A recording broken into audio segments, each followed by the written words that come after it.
একটু কনফিউজ, চিন্তা করতেছি। আসলে আমরা ক্রিকেটটা খেলি আসলে আমাদের ফ্যান্সদের জন্য, আমাদের দর্শকদের জন্য। তো আমি ফিল করি যে আমাদের খুলনা টিমের ভালো একটা ফ্যান বেজ আছে। তো আপনারা সবাই সবসময় টিমের সাথে থাকেন, বিপদে আপদে, যখন ভালো খেলি তখনও থাকেন, যখন খারাপ খেলি তখনও সাপোর্ট দেন। তো আলহামদুলিল্লাহ এই বছরটা আমরা খুব ভালোভাবে শুরু করেছি। আর আপনারা যদি আমাদের সাপোর্ট দেন, ইনশাল্লাহ আমরা সামনের ম্যাচগুলো ভালো করতে পারবো এবং আপনাদের জন্য একটা ভালো রেজাল্ট উপহার দিতে পারবো। আমার কাছে দুইটা দিকেই, তার কাছে দুইটা দিকেই ভালো মনে হয়। মানুষ হিসেবে সে খুব ভালো, সবার সাথে আন্তরিক। আর প্লেয়ার হিসেবে তো definitely he is doing really great.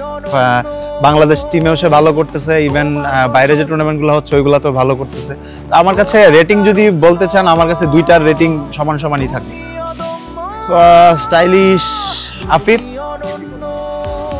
প্রিয় স্মৃতি যদি বলেন শৈশবের, আমার প্রথম যে টুর্নামেন্ট ছিল এজ লেভেলের আন্ডার-16 প্রথম খেলেছিলাম আমি।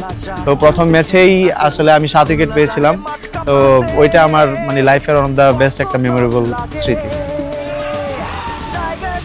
প্রিয় সিনেমা যদি বলেন তাহলে 3 ইডিয়টস। 3 ইডিয়টস আমার খুবই পছন্দের একটা ছবি। আমার কাছে সমুদ্র ভালো লাগে অনেক। চা কফি দুইটাই, বাসায় থাকলে অনেক চা খাওয়া হয় আর বাইরে আসলে কফি খাওয়া হয়। এলাকার পছন্দের খাবার যদি বলেন তাহলে আমার এলাকা নেত্রকোনা, ওইখানের ফেমাস হচ্ছে বালিশ মিষ্টি। তো গেলেই মাঝে মাঝে খাওয়া হয়, ওইটাই পছন্দের অনেক। খুলনার দর্শকরা মোস্ট ওয়েলকাম, নেত্রকোনায় আসবেন, অবশ্যই আমি বালিশ মিষ্টি খাবো ইনশাআল্লাহ। আমার প্রিয় হবি যদি বলেন একজন ভালো মানুষ হওয়া, এটা আমার মানে শখের মধ্যে বলতে পারেন। কোরআনের হাফেজ হওয়া একটা হবি ছিল আমার, বাট আনফরচুনেটলি পারি নাই। তো ইনশাল্লাহ আমার ছেলেকে আমি ইনশাল্লাহ কোরআনের হাফেজ বানানোর চেষ্টা করবো, আল্লাহ যদি সহায় হয়। Thank you Khulna tigers. Khulna tigers ready to role.